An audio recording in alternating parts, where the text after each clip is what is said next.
एक शाम प्राची टीवी पर सीरियल देख रही होती है। तभी उसकी सास वहां आती है।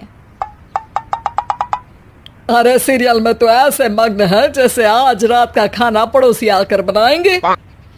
मुझे पता ही नहीं था आपने अपने बेटे की शादी पड़ोस में भी की हुई है। हैं? मतलब? मतलब इस घर में सारा काम बहू ही करती है, आप तो सिर्फ खर्राटे मारती हैं।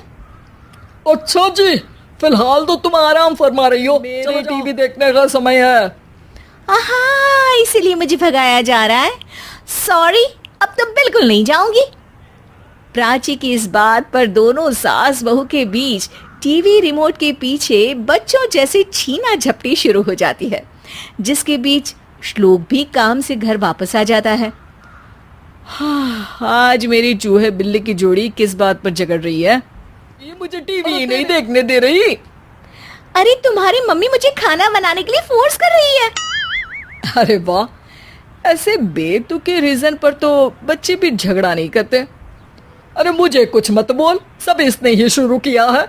हाँ हाँ, जैसे आप तो बहुत दूध की धूली है ना। अरे बस दोनों चुप। प्राची जाओ खाने की तैयारी करो, और माँ तुम छोड़ो, तुम्हें क्या बोलूं, शांति से अपना सीरियल देखो, मुझे दोबारा लड़ने की आवाज सुनाई नहीं देनी चाहिए। ऐसा बोलकर श्लोक वहां से चला जाता है, जिसके पीछे पीछे प्राची भी कुछ न कुछ बड़बड़ाते हुए रसोई में चली जाती है। हाँ हाँ, सासू जी को तो कुछ बोलेंगे ही नहीं, बस मुझ पर ही हुक्म चलता है, खाना बनाओ, जैसे मैं इनके घर में खाना बनाने के लिए आई हूँ।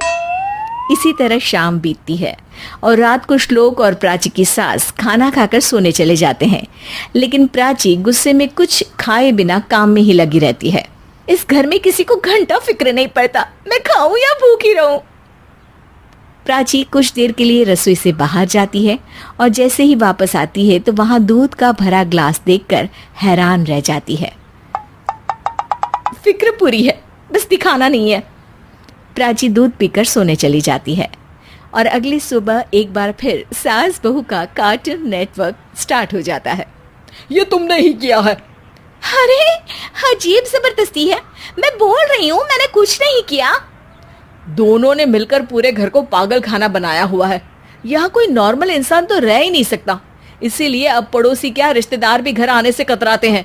और सुन बेटे, तू भी चंगा, तेरी माँ भी चंगी, तेरी बीवी भी चंगी, रिश्तेदार।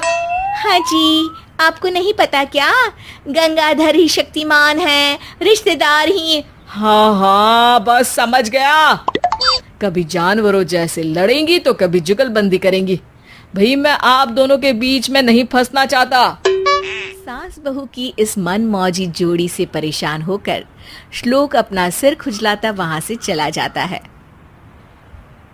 चलो अब मैं भी कीर्तन में जा रही हूँ। इस पर जैसे ही सास कमरे में अपना पर्स लेने जाती है तो वहां नाश्ते की प्लेट रखी देख मुस्कुराने लगती है और नाश्ता करके घर से बाहर निकलते हुए कुछ पैसे टेबल पर रख जाती है, जिसके कुछ देर बाद सिलेंडर वाला घर आता है। ओ मोरी मैया, मैं सिलेंडर के बारे में तो बिल्कुल भूल ही गई थी। घर खर्च के सारे पैसे भी मम्मी के पास है और श्लोक से बोला तो उल्टा 4 बात सुनाएंगे। प्राची ये सोच ही रही होती है कि अचानक उसका चेहरा चमक उठता है और वो घर में आकर इधर उधर देखने लगती है। तभी उसकी नजर टेबल पर रखे पैसों पर पड़ती है, जिन्हें वो सिलेंडर वाले को दे देती है। ये सब श्लोक देख लेता है।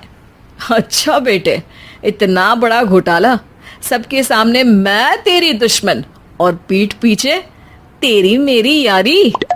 इस पर श्लोक एक प्लान बनाता है और शाम को सब एक साथ बैठे होने पर बोलने लगता है। माँ, तुम दोनों की बहुत लड़ाई होती है, इसलिए मैं सोच रहा हूँ कि प्राची को उसके घर छोड़ाऊं, इससे वो भी खुश रहेगी और तुम भी।